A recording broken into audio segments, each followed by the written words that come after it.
Hello and welcome to our third episode. Today we have Kannan Gopinathan with us. He is a 2012 batch IAS officer who had hit the headlines last year for resigning from his post in protest of the abrogation of Article 370 and Article 35A. He was also in news for volunteering as a relief worker during the Kerala floods without revealing his identity. Welcome to the show, sir. So you worked in the private sector before you joined the civil services. Yes. So, what made you join the IAS? Uh, so it was not that we like many of us have a kind of a very childhood dream itself to become an Yes. IAS, become a collector, or a SP, etc. I didn't have such. In fact, yeah, the earliest I remember was like when I was in 10th. I got uh, in my SSLC exam or 10th standard exam, I got state gold medal or first rank or something. I shared with somebody from the state, and then our collector, which is of that district, Kottayam, he had asked me because my father was a clerk in revenue department. So revenue department is headed by a collector in the district. So it was since his own employee's son had got first rank etc. in the state. So he had called me for a cup of tea with him, and then maybe some sort of a felicitation. So that was the only thing I think I remember of thinking of collector or something before I decided to write the exam. But even I am quite interested in science. I'm not very interested. I wasn't very much into the administration or anything. So I was an engineer. Then I worked in Motorola, like Freescale Semiconductors for some time, 4 years. It was during that time that I got interested in some NGO activities. You shouldn't like NGO activities. You would think something very large. It wasn't very large. A few of us were actually teaching some children from a neighboring Juggi in a neighboring Juggi area, and you would find these kids coming to your own home nearby your apartment, etc. So they would come and they would be collecting some waste or bottles, plastic bottles, etc. You'll see them doing that, or some of them were selling rose, etc. in a neighboring area. So that is where I think first time I got interested in some sort of a like NGO kind of a thing. Then a few of us started teaching the kids there, and then after some time I went ahead, and then there is another main commercial area. Then I started doing something there. That's where I called more volunteers to join me, and then I found some my wife. Then she was not my wife, of course. Then she came, and both of us started teaching some more kids in another place. And then it was her decision precisely to get into the system, to change the system, that you cannot be outside and hoping to make things hoping to change things. So she said there is no point doing our work like this, after our private job. Then we are doing all these things, and if they, especially in the second place, the impact was also very less. In the first place, the impact was very much. In the second place, the impact wasn't there. So she went and joined the coaching class, and I think I also went after her. I thought maybe I'll also come. So that was the beginning of my UPSC journey. So it was like, okay, let me also join, because you are anyway going to give the exam. I'll also accompany or give a company to that. So, and when I cleared my preliminary, and when my mains result came, both of us were working at that time. And when my mains result came, and she said that, okay, I didn't clear in the first attempt. So she said, marks are good. And you are anyway doing your work. We had very hectic work in Freescale also at that point of time. So why don't you resign and give it a shot? One shot at least, give it honestly. So then I resigned in, I think, April 2011, and the 2011 exam I cleared the UPSC, and that's how I came into the IAS. So yeah, by chance, yes, and also it was not to become IAS. It was to do something. It was to do something, or to be of use to something, to be able to improve something of lives of people around you. So IAS became at that point of time and better way to do that. That was I felt to, or in fact my wife felt, or both of us felt, to be the best means to what we are doing or what we are thinking as our ends would be. So yeah, it's a long journey what I shared, but that's how I came to be an IAS. Do you still believe that you can change the system by being a part of the system? Tough. Uh, I don't think you can change the system, because what maybe I may thought of was that once you're part of the system, right, you are the system. You know, you get all the benefits of the system. You are affected by any changes to the system. So you cannot change the system. You can use the system to be of little more beneficial to a little more people, a bit more responsive to a slightly larger number of people, provided, and in those areas where the political or other factors allow you to do that. So you can have a bandwidth, you can have a limited bandwidth, you can use the system that you are in and use that to change some things within that bandwidth in the area that you are allowed to do. And that you can do definitely, provided you have a, you are not in the service for other reasons, but in the reason to actually do something for the people. You can definitely do that, but changing the system would be a little too much to say, because you are part of the system and your own survival is dependent on the system's survival. So what you effectively start doing is you want to be more powerful, so the system should be more powerful. You want to be more resourceful, the system should be more resourceful. You want to be more protected, the system should be more protected. So it becomes, like everything related to system is actually you. So it's a little tough while being within the system to change the system. You can, and whether it is your aim to change the system or not is definitely a question that you can ask. Or you can say it's never been the aim to change the system, but use the system to be a little more responsive to the people.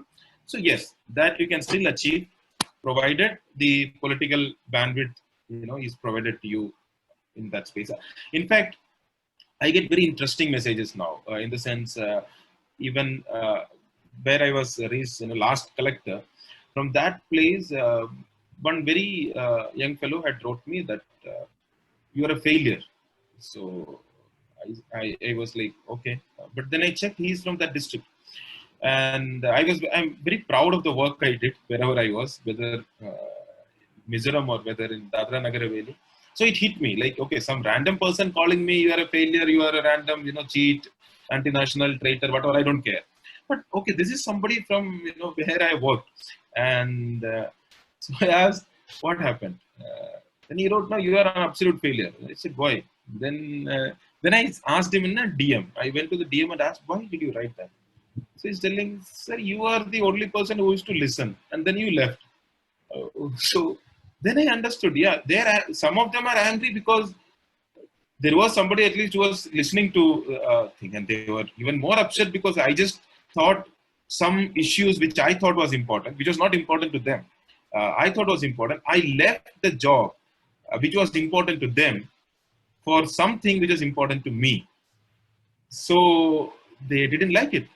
They were angry. They used to say, so that way, yes. A lot of, if you are a good person and you think you can at least set your ego aside and start, taking questions, and you can sit when a citizen can come and be angry at you, and be polite despite them being angry at you. I think then you definitely deserve to be in the system and try to do something for the person. But if you think how come somebody can question you, then maybe you should get out.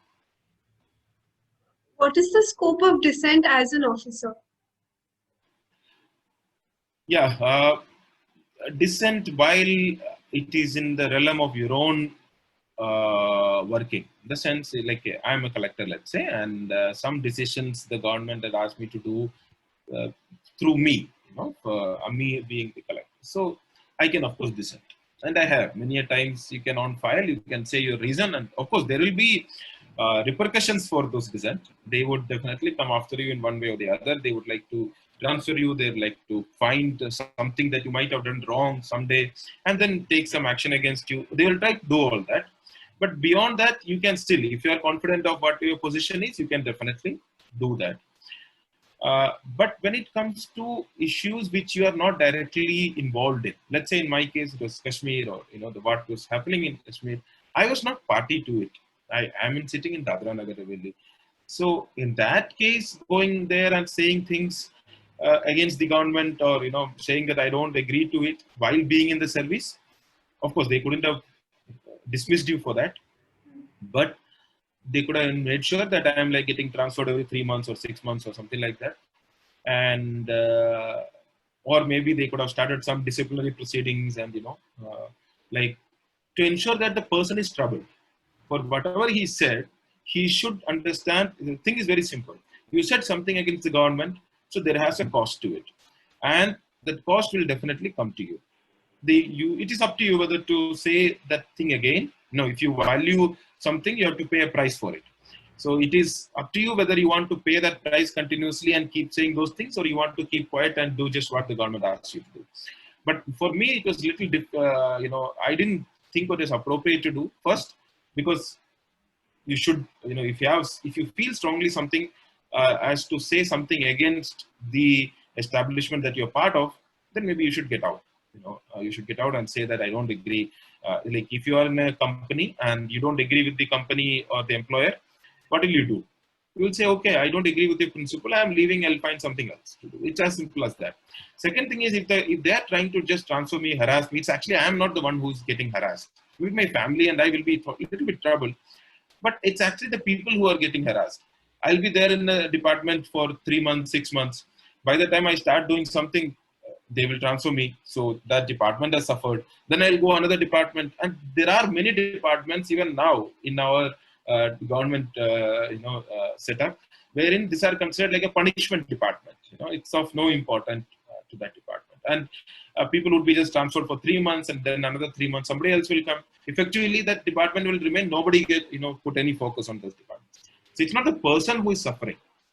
It's the department that is suffering. It's the place, or if it is a location, let's say, it is a place that is suffering. It's the people there which are suffering. It's the beneficiaries of those things which are suffering, which makes no sense. You can keep getting the salary every month till you retire, but beyond that, I don't think it makes any sense to waste your life like that just because you cleared an exam. You cleared an exam, so you don't have to be. It's not like a life-term sentence or something that you have to serve the sentence, then only you can get out. You can get out when you feel like. But there is definitely a need to enhance the scope for dissent within the bureaucracy, because unless a person critical thinking is of absolute essence. But if a person is not allowed to be openly critical, then his own thinking, his own decision-making process would also become a very suboptimal decision-making. And what you call as a group think, everybody says yes, and so I also go ahead and say yes. This leads to very, very bad decision-making from the government side. And when that happens, it's the public which suffers. So dissent within, unless they are going ahead against the constitution of the country, or something seditious and something like that, other than that, it should be allowed, because you don't you don't surrender your right as a citizen when you become an officer. You shouldn't have to when you become an officer, but that's what normally it becomes. Yeah. So an FIR was filed against you because you tweeted against the Prime Minister, and Yeah. many people actually are being slapped with serious charges for what they write on social media. So do you see Yeah. this as a breach of freedom of expression? Yeah, of course. Means what has happened is that earlier there was a bit of at least a pretension of a freedom of speech when it came to social media. That they never went after people. Like, okay, write whatever you want, trend something, trend do this, trend do that. But then it came to a point that, see, you have the power, right? It has to be legal. If I am arresting you, let's say I want to arrest you, it has to be legal. And legal means what? That certain powers which are given to the concerned authority, so that authority has a legitimate power to do that. Now it is up to him whether he finds it reasonable or not. Okay, like in Dr. Kafil Khan's case, the DM did something which is outrageous. The collector, the district minister there did something which is outrageous. It took around 6 months or 4 5 months for the High Court to come out and say that what he did was unreasonable. Okay, but that's it, right? They said it's unreasonable. The person suffered. Uh, the person who made that decision, he didn't do anything illegal. Okay, it was an unreasonable part, but still he was well within his powers to do that. That's how our power system is designed. And I remember while being in bureaucracy, I was very specifically told that your job is to find a legal way to do things, legally acceptable way to do things. If somebody has to be arrested, you need to find a legally acceptable way to arrest. If I need to demolish somebody's house, find something against his house. If I need to cut down an electricity to a house, see what happened in the pre-liberalization era, we can say before 90s, we had a lot of acts which we used to harass industries. Okay, and now we are using the similar kind of laws to harass individuals. What we used to, you shouldn't call it as a harassment of industries, but almost always it became a harassment for the industries, because the kind of laws we have, it is almost impossible to meet all of them. So everybody who is born in India is a potential, not potential, is already a criminal. For criminal in the sense, not of an IPC sense, but in one of those acts, you are already a criminal. Your house could be violating the building by law. Your based, might be violating the pollution control or something which is there. You might have taken an electricity connection of, let's say, 100 this thing, and or 5 kilowatt, and you might be having a load of 7 kilowatt. So you don't know, you don't even know that such things exist. But so many are there, wherein it's the moment a government decides, okay, you are the target.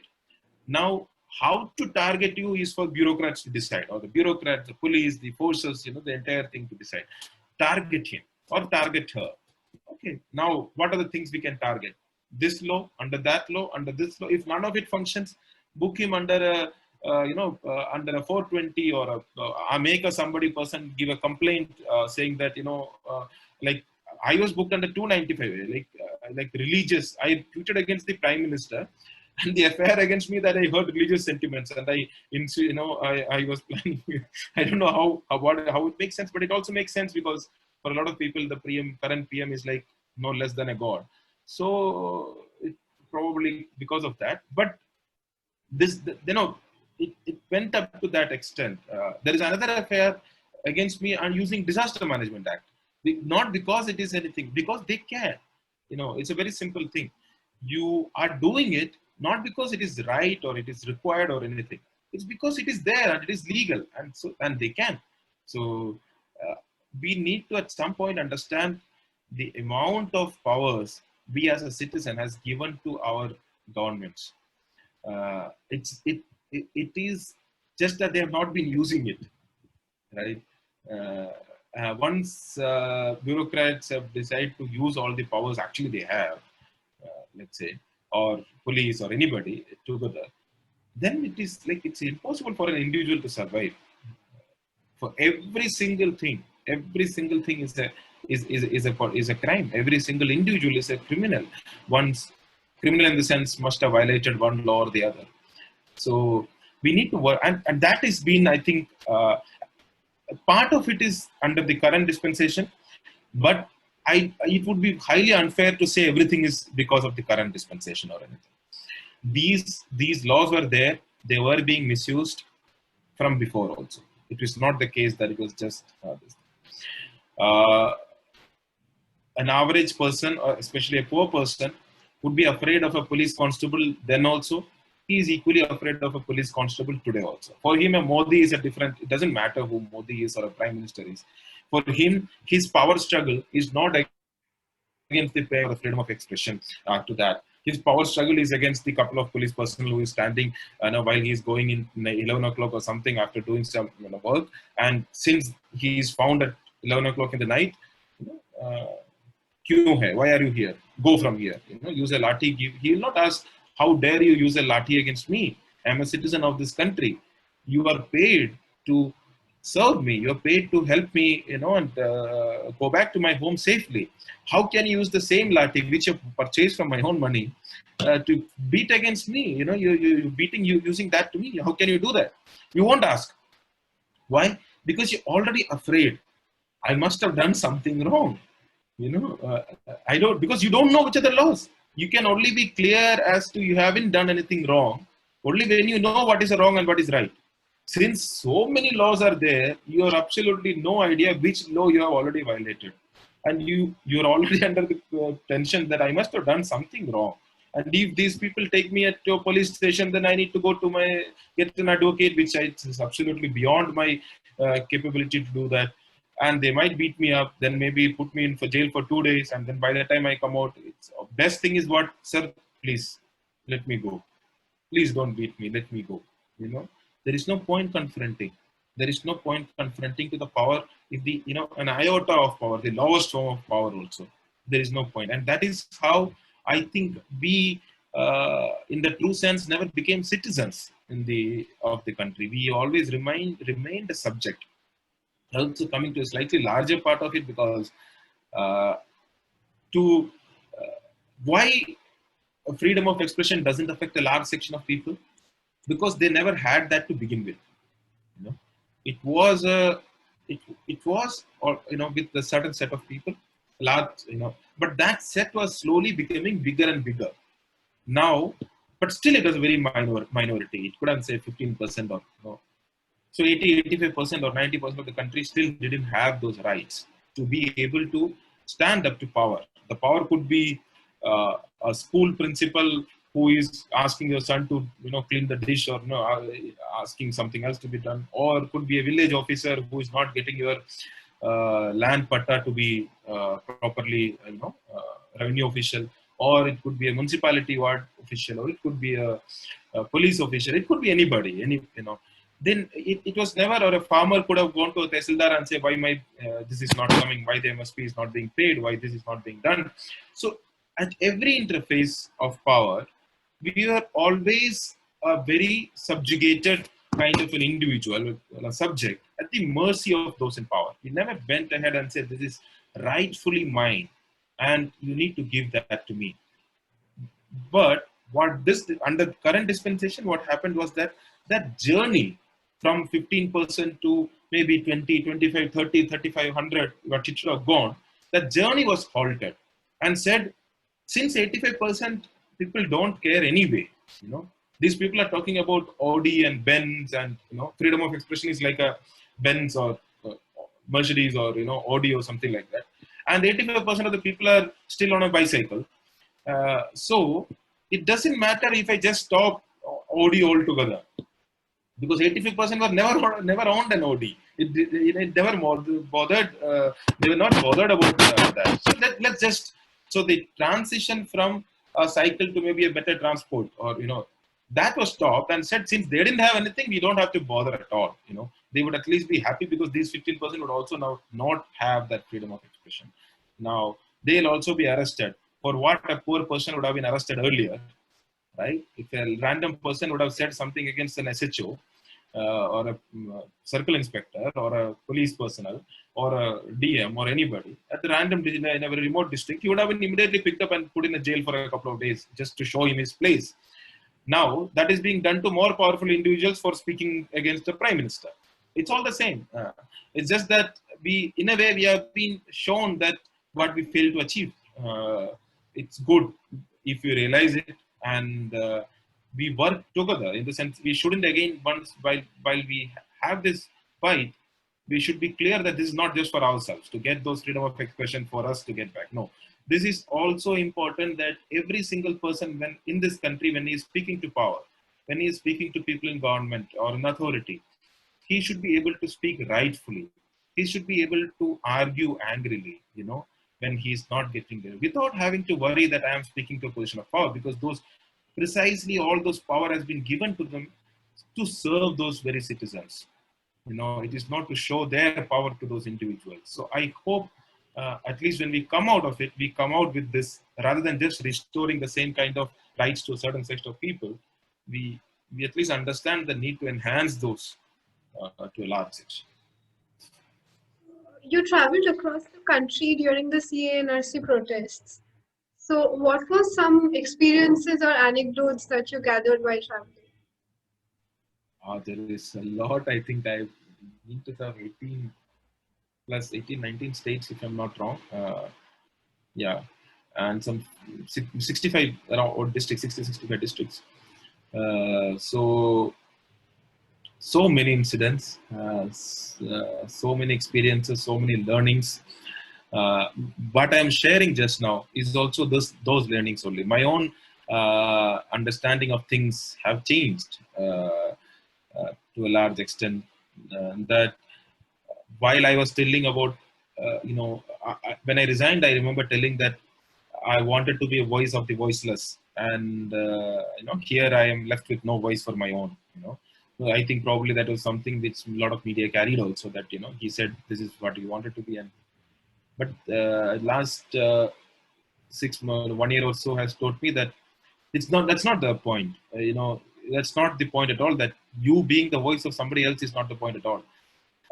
You should be in this country, anybody should be able to voice his or her own thoughts by himself. He shouldn't need somebody else to be a voice for him. you know uh, a farmer shouldn't need a farmer leader, who is normally not a farmer, to come in and become a voice of the farmer. uh, or a minority shouldn't need a leader from a majority to validate what they think or what they feel. So that is something I learned. And people, when they voice their concerns, it has a lot of strength. Whereas our structure is slightly different. So people, when I thought about freedom of expression, a lot of people who are in this sector, who have been fighting those in power, environmental, farmers activists, education activists, tribal activists, there are a lot of people who have been for their entire life doing this. So they were telling that, Kannan, you are telling to take all other aspects aside and then just focus on freedom of expression, which is a very abstract concept. You don't understand the realities of a normal life of all these section of people, be it transgender, be it a lot of people who are affected. But my point was very different. My point was that no, actually all of our fights are actually the same, exactly the same. It is that we want those individuals to enjoy the life as a citizen of this country. But we are fighting for them because they are unable to express it themselves. Right? That is why we are effectively becoming voice of those people. If instead we collectively are able to build a society where they themselves are their own voice, they don't need somebody else to be the voice, then you don't need to fight their battle. They will fight. You will fight your own battle. They'll fight their own battle. We all have our own. Tomorrow you might disagree with, let's say, a large section of the tribal population might feel, and then it shouldn't be the case that you have to either change your views or they have to change their views. No, it shouldn't be the case. They should be able to fight their battle. You might say, okay, I disagree, but they should have that voice. But yeah, so that has been one of the key aspects. So every battle is a single battle in a way that if all of us find our voice, I think of our own issues, it doesn't matter, it has to be one. I think a lot of our travel from being a subject to a citizen would be complete. A large section of that travel we would have completed. And it was also, initially I used to go to places and I used to start lecturing, this, that, X, Y, Z. And then I started, especially Bihar, UP, etc. And I started traveling, and the people, are highly aware. They are very aware, and they would come out and give you examples which you could have never thought of. and which perfectly fits the scenarios. And they would tell you, oh, like this. Are you saying, it is like this? And they would have always had thought of a slogan they would already have, because this is not a new battle or anything. Many of us have a feeling that this is something new. This is not new. Yes, the vigor of it, the kind of architecture of the current system is quite different. So that way the mode of the battle or the intensity of it has changed. But a lot of people have been struggling for a long period. So that learning has been true. There are a lot of interesting anecdotes. I would rather like, I think that will take a lot of time. So anecdotes are many, many, many. I remember, at least twice getting arrested. The funniest thing was that when going to Agra, Aligarh. So the DM there had said I will not be allowed to enter Aligarh, and then in fact not only Aligarh. The moment I entered Madhya Pradesh, this border, Uttar Pradesh border, I had taken an Ola outstation, okay, and from Gwalior, and I was traveling in that. And the moment I reached the border of Agra, a lot of black cat. They look like some commandos. A lot of them came and suddenly opened the door, opened the window, and the driver, who is an Ola driver, okay, he was terrified. He was like, "What is happening? Am I traveling with a terrorist? what happened?" And they were looking at me like I'm, some animal in a zoo. They're looking like, is he the person? Is he the person who are we supposed to arrest? So for some time, I also then I told, yes, I am the person you are, looking for. I showed, this is what you are looking, right? Yes, I am the person. And the driver just opened the door and ran away. Like he just ran away. He thought that is the end of the life. He ran away, and he thought he was traveling with a terrorist or something. Then after they arrested a huge police team, I don't know why, and then got arrested, and then for some time I told them, you don't have any legal thing to arrest me here. At least make some legal papers, right? At least, because this will be kidnapping. Today you are actually effectively kidnapping me because you don't have anything. And if you're asking me to come with you, tomorrow I'll go to the court saying that you kidnapped me. So there has to be, today it is your political dispensation, they support all this. Tomorrow, you don't know, I might come in power, and then, I'll come after you, so don't do that. At least do things legally. You go by this, because you already been in service. So I was like, okay, do XYZ and arrest me, and then keep it. And after some time, around 3 o'clock, the driver came to that place, and then he came and said, "Sir, I came to know who you are. I thought you were a terrorist."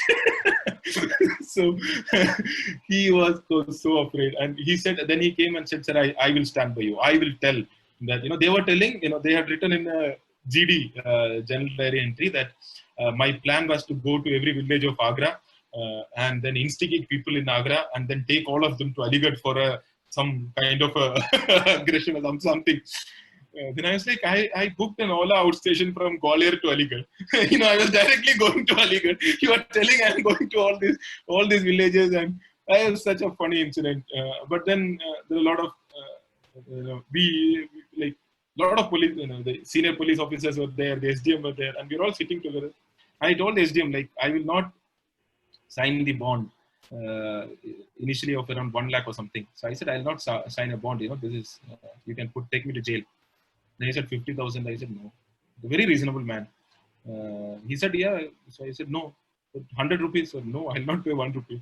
He said okay, 0 rupees bond. I said yeah, okay, no problem. 0 rupees bond is fine.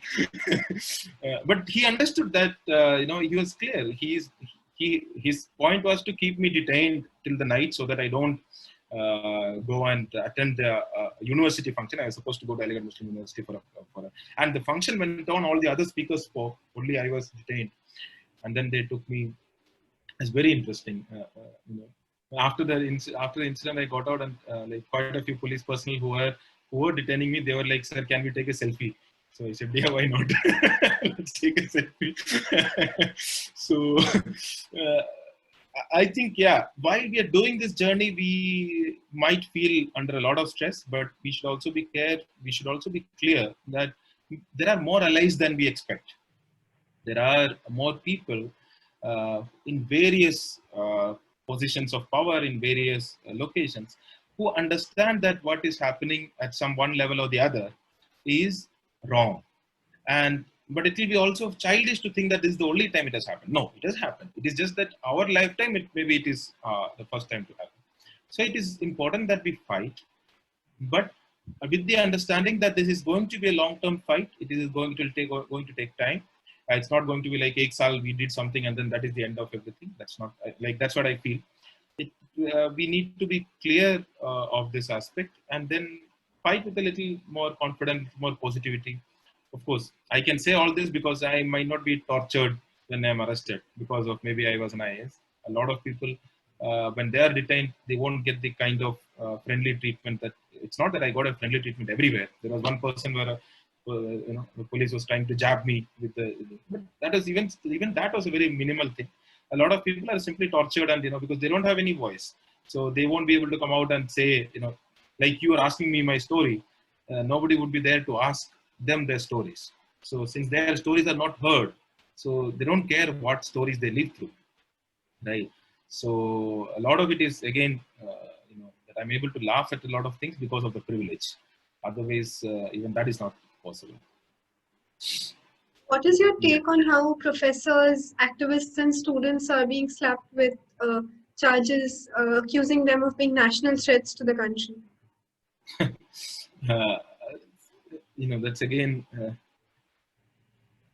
this quite funny in the sense that UAPA, etc., was supposed to be National Security Act, etc., was supposed to be against terrorists. Now by using these against citizens who raised voice against the government, for what was injustice or what they felt, if the government can differ, but what they felt to be injustice. Tomorrow, when a terrorist is also arrested, you wouldn't know the difference because you are using UAPA like it is some sort of CRPC proceeding. You are using NSA like it doesn't matter at all. It's like a 420 or something, and you just using like so effectively those acts have lost all relevance. Those acts which was intended to be used against severe national threats are being used like how MISA was used during the emergency. Again, this is not again the first time. Maintenance of Internal Security Act was used during the emergency, left, right, and center. It was used to arrest every single person who raised any thing against the government. It is UAPA now instead of MISA. But that period also got over, right? That period got over. A lot of people, when you are fighting, I'm pretty sure that when I decided to fight against this government, I was clear that there would be consequences, and those consequences would include going to a jail. Those consequences might include them beating me up. Those consequences, it's not that I should expect that. It's not that it is right to expect all that. It is wrong, 100% wrong. It is unacceptable in a democracy. But it is precisely because unacceptable things are happening in this country, in this democracy, that is why we have chosen to fight. So we should be with that clear thought process that, and a lot of people who are doing that are exceptionally brave, and they are foolish to go after professors. I think if somebody is to do anything against my professor, I will hate them for my life. Whatever be the case, whatever be my political ideology. But if they come after my teacher, this is a culture where we teach that, guru comes equal to your parents or even God. And if when they go after professors who have taught students for years altogether, for generations, the government thinks they're targeting an individual. They are not at all understanding that they're targeting thousands of people in thousands of places, who are getting infuriated by, furious by this, what is happening. And because professors are institutions in themselves. Professors are not individuals. Professors are institutions in themselves. When they are affected, I remember getting calls from a lot of bureaucrats when one of the professor was, targeted. They were not bothered about anything else which happened, but when their professor was, uh, you know, even slightly insulted, a lot of them called and said, "Kannan, yes, this is what is happening is not correct. We should, If he had your courage, you would also got out and you would have also done what you're doing. But okay, but this is a fight we need to fight. So you will also feel, yes. Then I realized, yes, man, like, they can go after so many people, but it doesn't matter. But go after one professor, and because they don't know how many students these professors have nurtured. They have, and it is because of these values. It is because of the education. He wouldn't agree. It's like coming after a parent with a 1,000 children, with a 10,000 children. Going after a mother or a father of a 10,000 children, you are actually making enemy of those 1,000 children. It's being foolish. This fight definitely is a tough period, but it is very clear that this period definitely would end.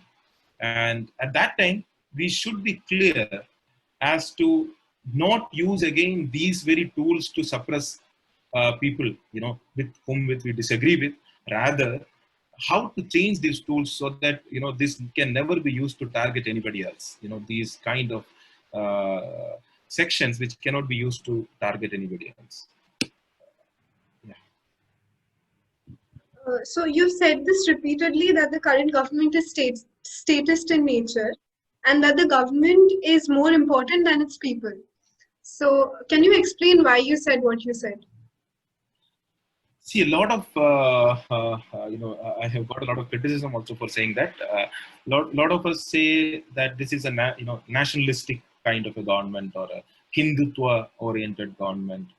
So when you are saying that, you would, when you say it is something of a government, then you would feel their priority, the most priority would be, let's say, nation building in whichever way they want it to be, or a Hindutva in whichever way they want it to be. But if you look at the actions of the government, it has always been to create an image of the government. It is to serve the government and the people in the government. It is to build an image of a prime minister who is the head of the government. So everything is designed, everything is made to suit that. And rest of it, the people are supposed to suffer for the sake of the government. Yes, it is, because it is your government, right? So people should be ready to suffer. Be it demonetization, be it what happened in GST, be it what happened after 370, any of the decisions that you take, be it the lockdowns that happened during the COVID, any of the decisions, even Chinese, even the Chinese intrusion that happened. So the first thing was, not government never came out, or the prime minister never came out and said that yes, there is an aggressive intrusion by the Chinese. They said no, there is nothing inside. They have not come inside at all. But then said no, people have to suffer. If you're playing PUBG, no. The point is, how can you play PUBG when our soldiers are fighting against them in this, which is okay, which is the kind of emotion that is the government is not fighting, you are fighting, right? So if it fails, you fail, not the government. So in fight against demonetization, you are the one who fought. Because why you are the one who fought? Because you are the one who suffered. So if you suffered and you fought, and if it fails, then you failed, not the government. 370. You are the one who felt happy. You are the one who said it was required. You are the one who said this is to be done because Kashmir. If it fails, you fail, not the government. Right? Government is COVID, lockdown. It failed, thoroughly failed. Who is to blame? People, not the government. So the blames are always to the end is always to protect the state, and the state is gaining in power. Disaster Management Act, which was usually used, never used this way. Disaster management was effectively used in this country for declaring an emergency. It was an emergency that which was done, and to take away almost all the fundamental rights that was there, of freedom of movement, freedom of all those was taken out with single act, and which was also used to take away the powers of the state, because Disaster Management Act actually, the central government can give directions or even guidelines to the state government to do certain things. But what it did, central government just said this is the way entire country is going to behave. State government has no power as to how to decide how they are going to go about it. So this again became very clear. Every single act, every single function is to serve the state further. It is to make the powers of the state and the government bigger. It is not to, people are told you have to suffer because you want to make the government stronger. They're told you want to make the nation stronger, but the nation is then replaced by the government because government is equal to nation in their parlance. And then, are you ready to contribute or suffer for the nation? Replace nation with government. Are you ready to suffer for the government, your government, because government is more important? It's important that you have the government, and that is then given a very kind of, some would say in Hindutva circle, because it is important to have a Hindu government. Some would say it is important to have a strong government. Some would say it is important to have a government which puts national, which is not ready to, which does not back away from taking tough decisions. Like all those foolish decisions are all called tough decisions, because in those, big people can always gamble up on poor people's lives through tough decision. You can say a demonetization didn't affect Mr. Modi's life in any way. His life happened the way it was before, but a lot of people suffered. Lockdown didn't affect Mr. Modi's life in any way, except that he couldn't travel to a lot of other countries. But other than that, but that is not because of India. That is because other countries stopped travel. So it has actually effectively caused a lot of concern to citizens of this country. The people suffer, right? So everything is that people would suffer.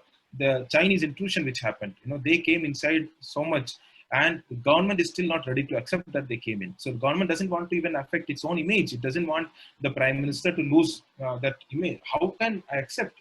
That's like losing face. I cannot do that. But people, you guys, are you ready to stand with me now? Are you ready to stand with the country? The country is replaced by me. Are you ready to stand with me? And now I ask you to offer your sacrifices. Your sacrifices could be, and you can define it anything, GST or demonetization or COVID or China incursion, or, are you ready to sacrifice? Your sacrifices could be in many ways. It could be a PUBG. It could be you're not going to go out. It could be your own cash.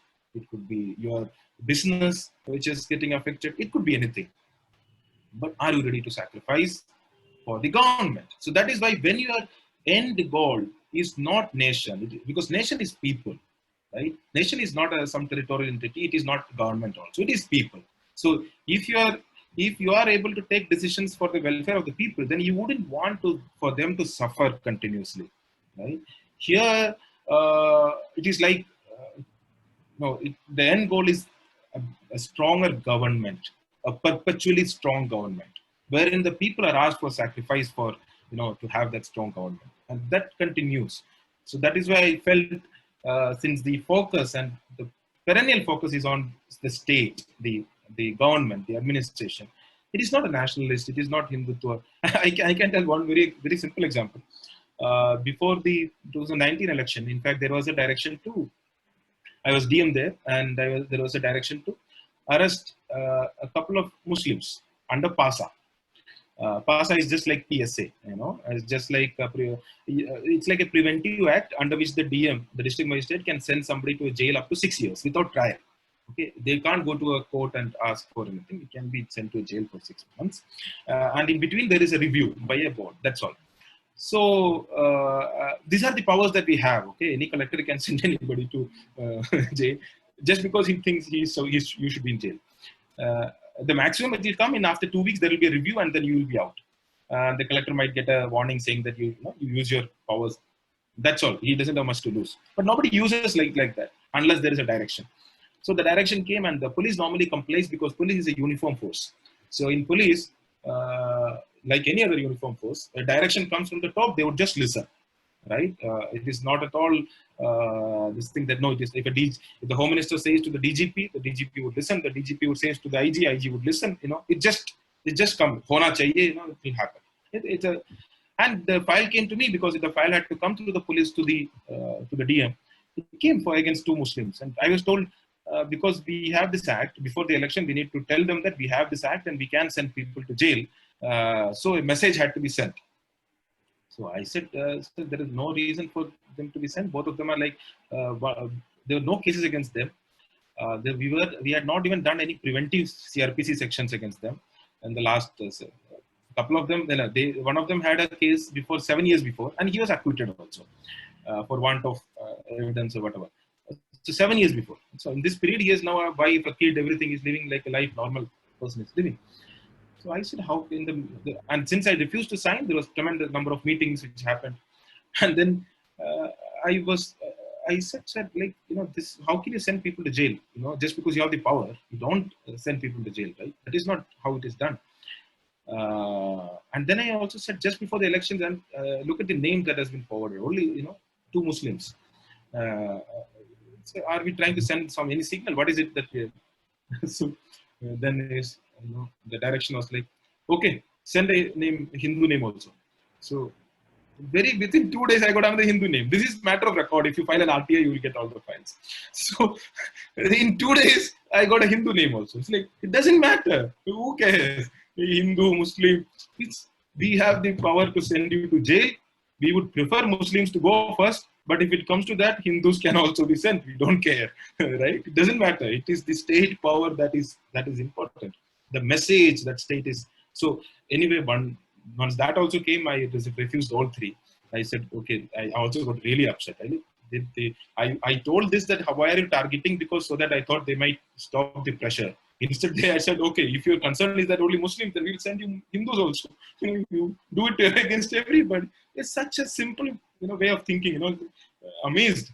So yeah, but then I refused. But I also understood the background of it. Understood the bit of it is power. It's the state power, projection of state power. People who are with us, okay, fine.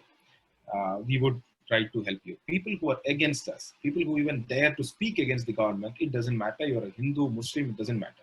You will be shown your place. That's a state power. And everybody else is sort of asked. There are many ways to say this, but I wouldn't call it a fascist tendency, because fascism has an end goal. I don't think this government has any end goal. I don't think it has any idea also of half the things that it is doing.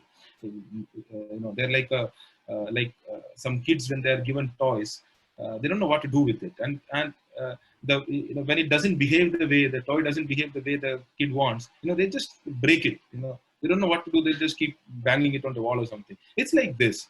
They a bunch of not very highly intelligent people have got power, and that's a mildest way to put it. And they have power. So with the power, they can do anything they want. So it's important to understand that we are whom we are dealing with. We are not dealing with very supremely intelligent people. We are dealing with below average kind of people who have a lot of power, but they understand emotions. They understand human emotions. That is where many times we go by statistics, we go by logic, we go by rational, but that's not how an average human being lives. An average human being lives not by statistics, he lives by emotion.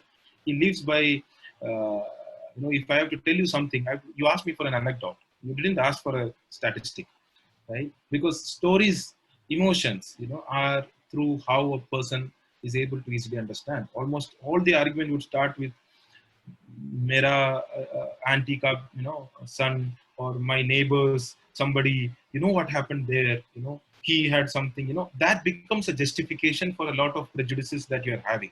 Thus anecdotes, and anecdotes become, so unless we learn to tell the stories, truthful stories, stories which are truth, which are important but also interesting, unless we learn to put those stories in interesting ways, I think it will be difficult for us to connect. We can't say, we can't go to a place and say, all of you learn my language because my language is more better. No, if you want to connect to the people, you have to learn their language. You have to learn their language and then tell what you have to tell, right? You have to tell what you have to tell, of course, but in the language which can engage them. So this is something I think we need to understand. At least all of us need to understand. One side is understanding it very better, but unfortunately for them, there is high amount of insecurity. Thinking is very subpar. They don't have any vision for the country. It's a highly insecure dispensation, very very insecure dispensation. So I think with those kind of attributes is what will harm the country more. And we also need to think 10, 15 years ahead. Okay, we can't just be thinking of this 1 year, 2 year, 3 year kind of a period. We need to think that the nation doesn't get defined by 5 or 10 years. The nation gets decided by at least a 30, 40-year period. So at least we need to ensure that the next coming 20, 30 years will be a better period, and for everybody. Again, it shouldn't be the case that only those people, it shouldn't be on a compensation basis, but for all people, we need to be clear that we need to do better for them. I think that's time. I just have one last question and we can wrap up. Okay. Because it's already 5:30, I had to be, okay, fine, please. So an attitude that has been observed in the government is complete overlooking of public opinion. And at a time when we have a very strong government in power and an equally weak opposition, does protesting really help? Oh, it does. It tremendously helps. Why I'm saying, because many people have had a lot of opinion otherwise. If you look at this CAA-NRC protest, right? I don't know whether you have seen that Mood of the Nation survey, which came recently. Many say that it is a highly biased survey because the sample set that they took was a very limited sample, and over the phone, and a lot of people have raised questions on the validity of the survey. But just let's for a minute go by what they say. In that survey, almost 80 to 90% people have on every issue supported this government. Okay. In one of the survey, and it is polls apart, because in one question they were asked how COVID has affected you. 22% said they have lost their jobs. 63% said their income has fallen. And then the next question they were asked, how has the government performed? So 80 to 90% are saying excellent, outstanding, or good or outstanding. So even people whose job, they have lost the job, even they are saying government is actually no. I lost job. This is again an important thing, because failures you are said to be, it is personal, right? The highest number of suicides among the youth are happening now. Why? Every hour, I think that was the record which came. Every hour, one is committing a suicide, unemployment related. Why? Because he thinks he is not getting a job. He or she thinks not getting a job because he or she is a failure, or he or she did not study maybe a polytechnic or an ITI or a mechanical or a civil. I did some mistake. I should have learned computer. I should have learned this thing. That is why I'm not able to get a job. And there is a burden. The family is also asking this. So I am a failure. I'm unable to find job. So I need to off the burden, right? So you commit suicide. At the same time, the statistics says what? This is the highest unemployment in before COVID, I'm saying all this. Highest unemployment in some 47 years. Highest unemployment in 47 years. So what an individual feels is his failure is actually not his failure. It is the collective failure of the country to provide employment to opportunities to the young people. Only when there are opportunities, then only people can get job, right? If there are no opportunities, only very few can get job. And if you are not exceptionally good or exceptionally well connected, then you will not get a job. It's not your fault. It's not the concerned individual's fault. It is the failure of the government. It is the failure of the government to ensure opportunities for individuals to get those jobs. But it doesn't come out that way. You would say the failure is mine, but I got a gas cylinder in my home. The gas cylinder is given by the government. So I am unable to find a job, but the government is able to give me a cylinder. So government is successful. Government is a success. I am a failure, right? I couldn't find a job, but Modi ji gave me a cylinder. So Modi ji is successful. I am a failure. And this becomes a kind of everywhere, you will find, and if you travel to rural areas, you'll find people just having a mobile phone, 5 people looking at a video and then, just seeing what is there. And because they're unable to find jobs, a lot of youngsters, but if you go and ask them, they would simply say, "Are ye mila na, wo mila na." Because they are measuring the government success by tangible things they got. It could be a loan from a mudra, it could be an Ayushman thing, or it could be toilet, It doesn't matter whether the gas cylinder is refilled ever again. It doesn't matter whether there is water in those toilets. It doesn't matter. But something tangible. So almost any opinion of yours won't matter because they have something tangible. You can see that, okay, this is there. These people are shouting all those stuff. But I got this, right? Something very tangible. Even farmers, the input cost must have gone multiple times, because the subsidies of fertilizer has taken out, MSPs have not increased the way it should have. A lot of things have gone up. But since they are given 2,000 rupees every 3 months, after 3 months in their account, 2,000 rupees come. Even if they have lost 8,000 rupees in fertilizer subsidy, it doesn't matter because that is market. That is something very, we never knew how it came. Direct benefit transfer, what the benefit is that the government is directly transferring it to you. So bypassing everything else, there is now a direct connection between you and the government, where you are the beneficiary and the government is the one which is giving you something. When overall economy suffers, you are unable to do anything better on your own.